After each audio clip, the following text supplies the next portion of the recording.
Hello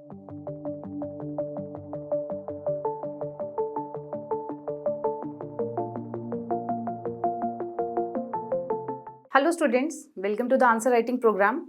So today we will be discussing 3 questions on the topic international treaties and conventions. So let's take an overview of all the 3 questions. So the first question is related to 2023 SDG Summit. Second question is related to CTBT, Comprehensive Test Ban Treaty.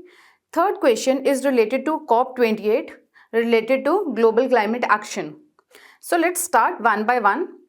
Starting with the first question. First question says, the leaders at 2023 SDG Summit have expressed apprehension regarding the slow progress in achieving SDGs.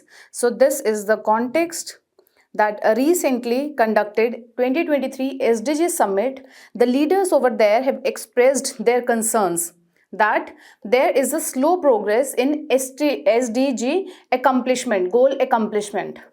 So in this context, we need to highlight the progress and the persistent challenges for India's SDG roadmap. So we need to write down the progress with respect to India's SDG accomplishment, that where we are lying in our targets, how we are accomplishing it, where we are lacking, etc. So the second demand is about the challenges with respect to SDG Indian roadmap. So let's start with the introduction. So in introduction, because the context is given that about the recently conducted 2023 SDG Summit. As we all know that the SDG goals were adopted at the Paris Climate Deal in 2015. So these SDG goals is of have the time period 2015 to 2030. So there are 17 SDG goals and 33 indicators which we have to fulfill till 2030. So there is a 15 years time period for that, because 2023 is like a mid-term. So the high level summit has been organized to deal with or to see the progress related to SDG goals accomplishment. So the leaders were telling some positive trends, some concerning trends regarding to the SDG goals accomplishment. There is a climate change issues with respect to the SDG goals fulfillment. There are the financial inadequacies. So all these were the outcomes of 2023 SDG Summit. So in this backdrop, now our main question starts that we need to write down the progress and the challenges for India's sustainable development goals. So how we can do that? We can write SDGs numbers, and with respect to that, we can write about our SDGs initiatives, what India is taking the initiative with respect to fulfillment of that SDG, or we can also write about some positive trends, about some concerning trends, about some heightened concerns that India is on target in approximately 14 out of 33 targets, like fully vaccination, increasing sanitation, neonatal and under 5 mortality rate. India has tried to reduce, and India is on the positive trend only in this particular regard. Next is about the electricity access to all. So all these areas are on the positive trends. Again, there are some concerning trends as well. Approximately in 19 out of 33 SDG indicators, India is falling apart. Like India is pushing very hard for clean fuels, clean energy, but approximately more than 2/3 of the districts are off target. Again, third category is heightened concerns. So India is lacking at the very high level in some particular other aspects, like there is not even a single district in India where the girl-child marriage is properly prohibited or eliminated. Again, wherever the positive trends have been shown, again there are the disparities. Not all the districts have shown the equal fulfillment towards the SDG goals. So again, there are some concerns, there are some positive trends, etc. Let's move on to the body part.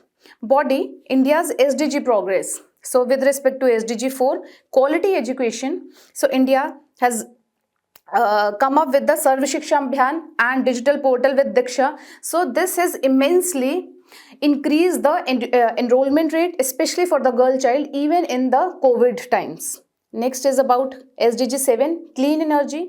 India is again pushing very hard for transitioning from the fossil fuel based energy towards the renewable sources of energy. India has also come up as a leader, especially in the solar powers. India's Panchamrit targets, COP targets related to UNFCCC, they are very high also, and India is pushing very hard to accomplish those goals. And also, India has come up with multiple initiatives to enhance the green energy and to reduce the fossil fuel based energies. Next is about SDG 5, gender equality. So women are empowered economically and also socially with respect to Udyam Shakti and Startup India initiatives. Next, coming to the SDG 1 and 8, poverty alleviation and decent work and economic growth.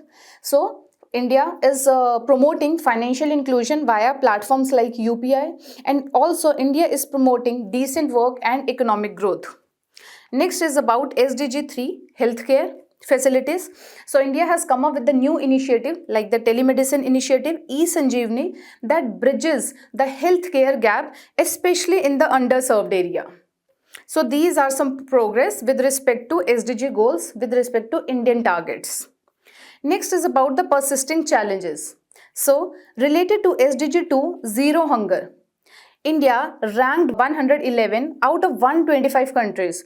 So, then in this Global Hunger Index 2023, India ranked very low. Despite in 2022-23, India has all-time highest food grain production, approximately 330 million tons. So this is a paradox that although India has the highest production of wheat and the food grains of all time, still India ranks in the lowest of the low, this global hunger index. It shows that there are the storage issues, there are the PDS flaws, there are the food affordability issues remain there in the Indian society. Next is about SDG 6, clean water. So although India has tried very hard for the open defecation free India with respect to Swachh Bharat mission, but still this problem persists in many of the districts as well, like due to the inadequate infrastructure and also due to the behavioral hurdles by the people. So next is about skill gap. SDG 4 and 8, again India has come up with the many initiatives with respect to the skill development, national qualitative frameworks with respect to the skill development, but again there is a gap between what is required in the industry and what the people have the skills, employable skills. There is a gap between them.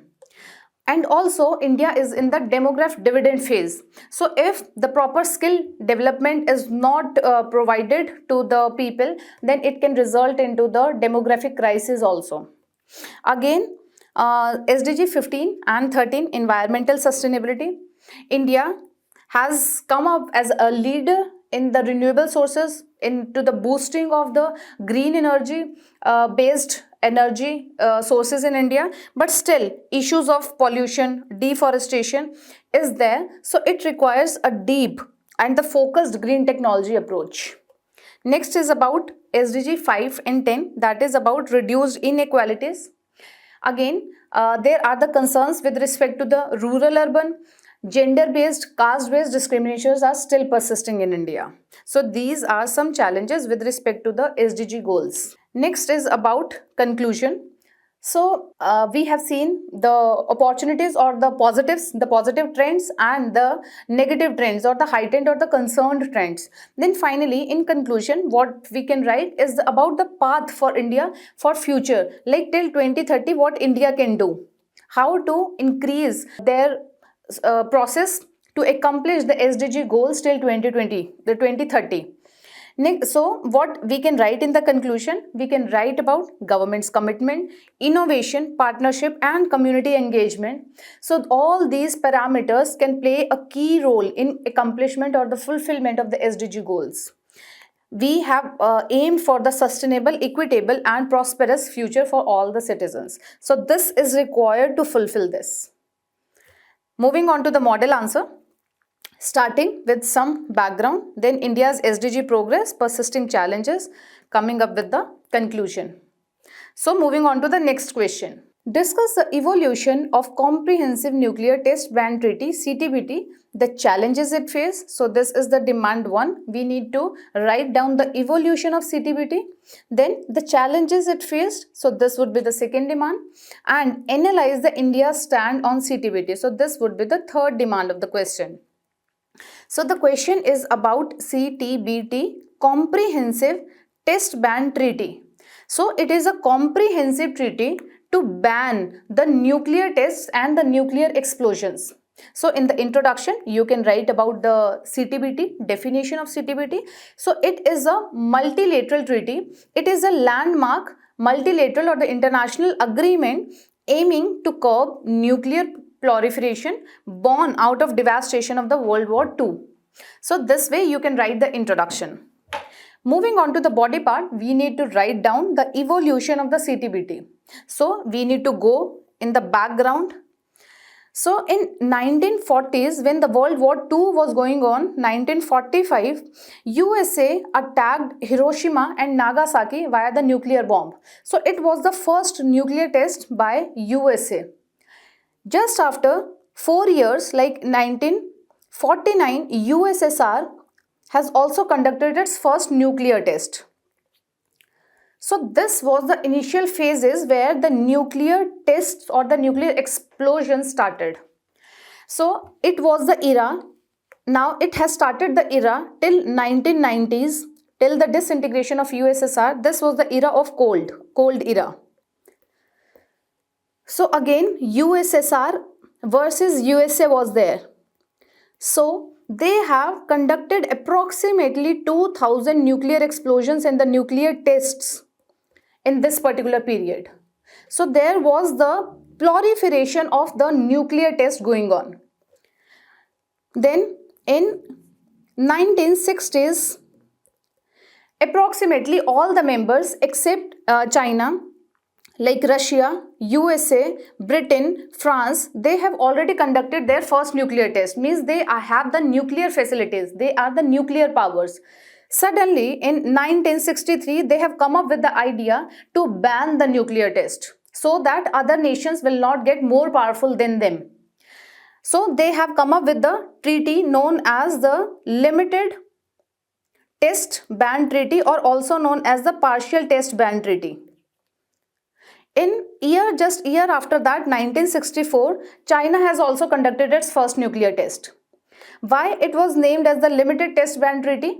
Because this test ban treaty was not comprehensive. Why not comprehensive? Because there was a one loophole that first, let's see what is LTBT. So they've barred the nuclear explosion or the nuclear test in atmosphere, in outer space and in water.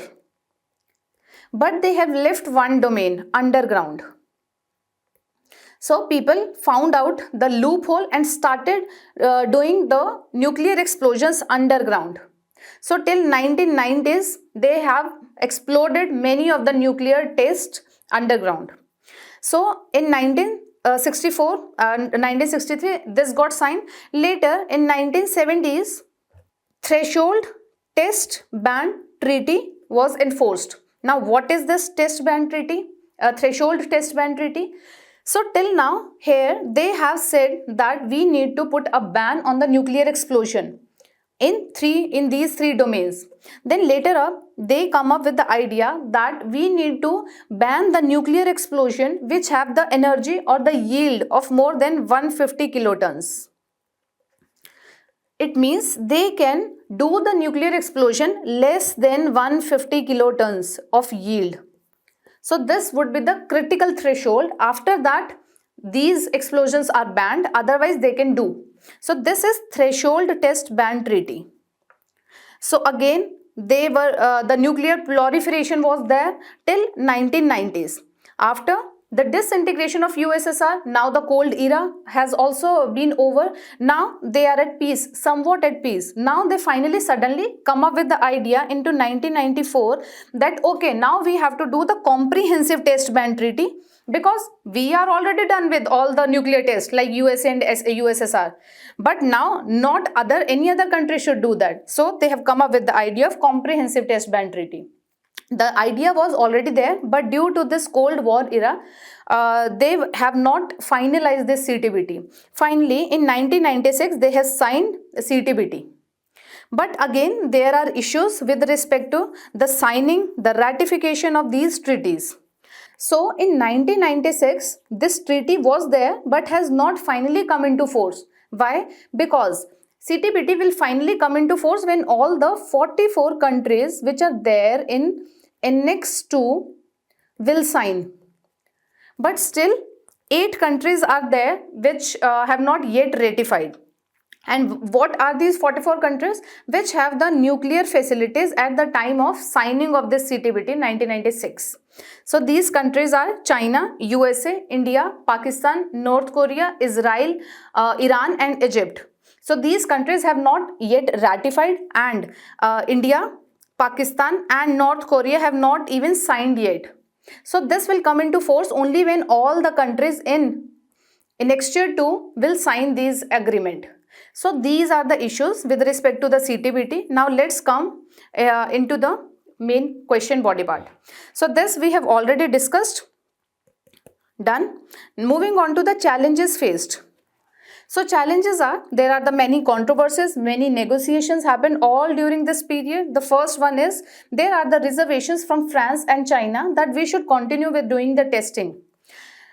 Second is about debate on low threshold testing, because we have discussed that there is a threshold test ban treaty. Less than 150 kilotons they can do. So again, during all these period when the CTBT was not signed, so there were debates on the low testing, low threshold testing should be allowed or should not be allowed. So it prolonged this time period. Then again, 8 Annexure 2 countries have not yet ratified. So that is a challenge faced by the CTBT. Next is about India's stand on CTBT. So the first is about India has signed the standstill agreement in 1954 during the Jawaharlal Nehru period. So they've said that we'll suspend all our nuclear facilities, will not do that, and also supported LTBT, this limited or the partial test ban treaty in 1963 as well. What is the contemporary position? Now the contemporary affairs have changed, global era has changed, global challenges have changed, China also attacked, and there are the hostile nations also, and global world order also has changed. So what we are at the current position? So we are not supporting CTBT. We have not supported even in 1996. Why? There are few concerns for that. First is about the security implications. If India is under the threat that if we'll sign this treaty, our national security is under threat. Second is about discrimination. All the UNSC permanent members, they have the nuclear facilities, and suddenly they got the idea to ban or disallow the nuclear facility all over the world. Because they have the power, they do not want others to share the power or have the powers for the nuclear facilities. So this is discriminatory in nature. Next is about time. There is no proper scheduling that till when we have to disarm all our nuclear facilities. Again, it's a vague thing only. And also, this does not promote the shutting down of the nuclear facility with whatever the nations have the nuclear facility. CTBT is only telling about that you will not do the nuclear explosions or the nuclear test in future. So what about those countries who already have the nuclear facilities? Can they disarm them? Can they suspend their facilities? No, it is not. Any of the provision says that thing. So there are some concerns regarding CTBT with respect to India. Moving on to the next, the recent development is there, and its global implication. Recently, Russia has said that I'll revoke from this ratification, because Russia, till the time of USSR disintegration, it has ratified this CTBT treaty. But now Russia is also saying that I want to revoke this ratification. It means maybe this can use the nuclear bomb in Ukraine or maybe any other part. So this has the global implication as well. So this revocation raises the uncertainty in the other members also who have signed or ratified this treaty. Next is about it threatens the non-proliferation architecture. It instigates a renewed nuclear arm race. Again, the nations can run into the nuclear arm race as well. Next is about the countries will reconsider their commitments whosoever has signed or ratified their CTBT treaty. Finally, coming on to the conclusion, we can write about the summary that despite there are some challenges, CTBT signifies the global commitment to nuclear disarmament. So it's the high time that we should sit on table, we should mutually agree to disarm our nuclear facilities. So it's not a right time to proliferate the nuclear weapons or the nuclear facilities. So we require the mutual trust, mutual cooperation to disarm all these aspects. So for that, we need the necessity for ongoing dialogue and operation. Moving on to the model answers, starting with some background, evolution, then challenges, India stand, recent development, finally conclusion. Moving on to the third question, throw light on the major outcomes of COP28 in the context of global climate action. So we need to write down some outcomes related to the COP28. This is demand 1. Next is about how can India leverage the outcomes. So it's about India's how it can leverage the outcomes to achieve its own sustainability goals. So this is regarding COP28, which recently took place in Dubai, UAE. So we can briefly introduce COP28 in introduction. We can also write about that it highlights the urgency of the climate action and IPCC recommendations.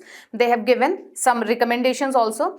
So this COP28 took place in Dubai, UAE with the aim and the objective to agree on the policies and the actions to limit the temperature rise by 1.5 degrees Celsius above the pre-industrial era, and also to adapt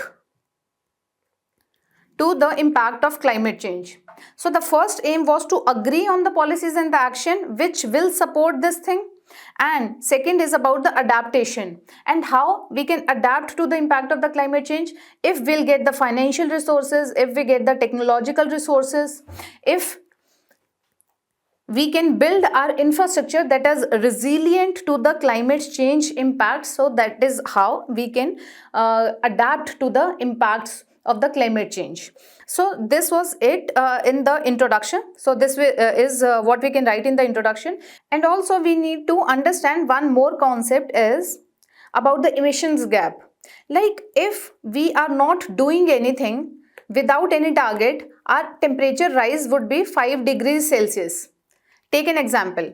And if we are following INDC's intended nationally determined contribution, then our rise will be approximate 2.7 degrees Celsius.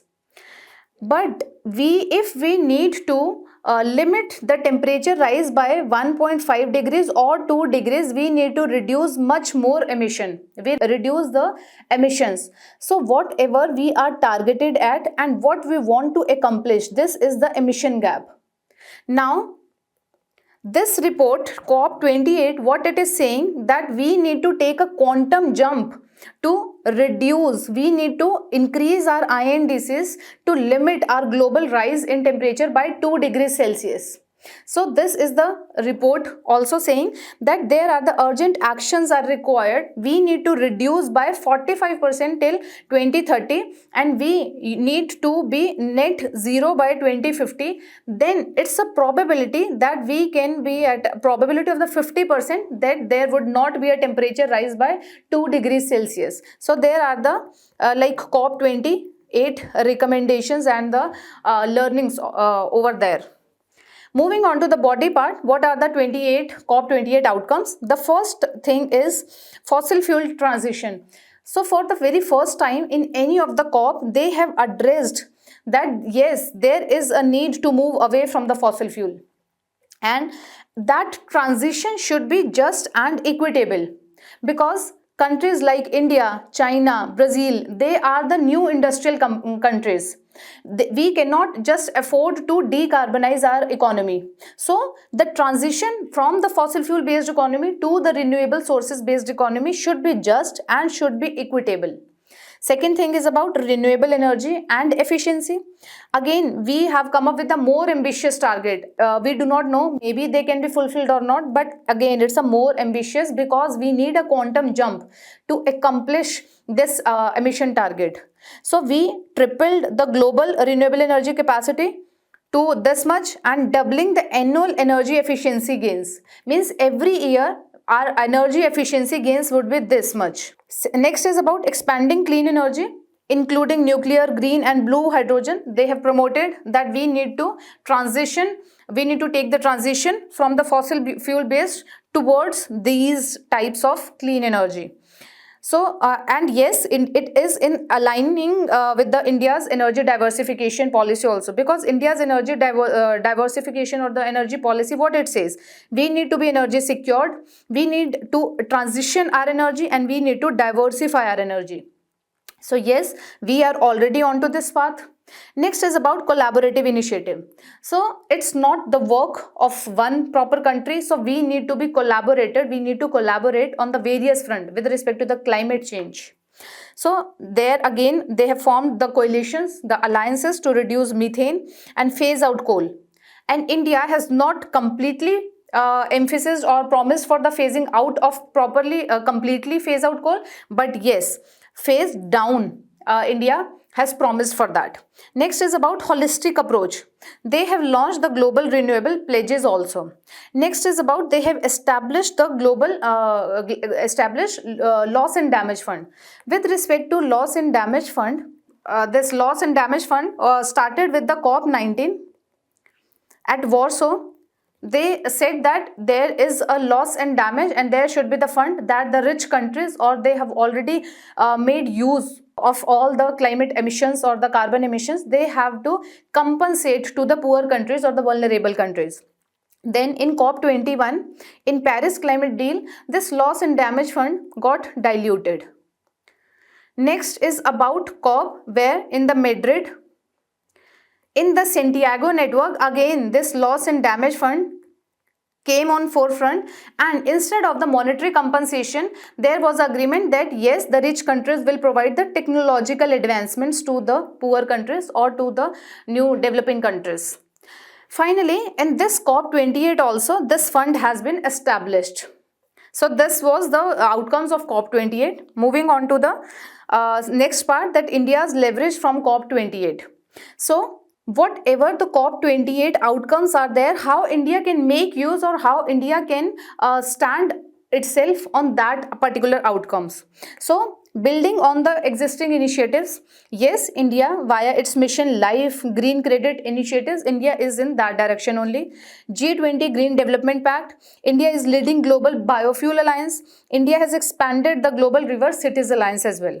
Next is about India will utilize the global support, because India needs to take the transition from the fossil fuel to the renewable. That requires the finances, that requires the technological advancements. So India will collaborate for that. India will advocate for the climate finance mobilization also. Next is about strengthening the domestic policies or the domestic targets, because we need a quantum jump now. So for that, India needs to update its INDCs to align with the COP28 targets. Again, next is about enhancing global leadership. Already, India is a global leader with respect to the solar energy.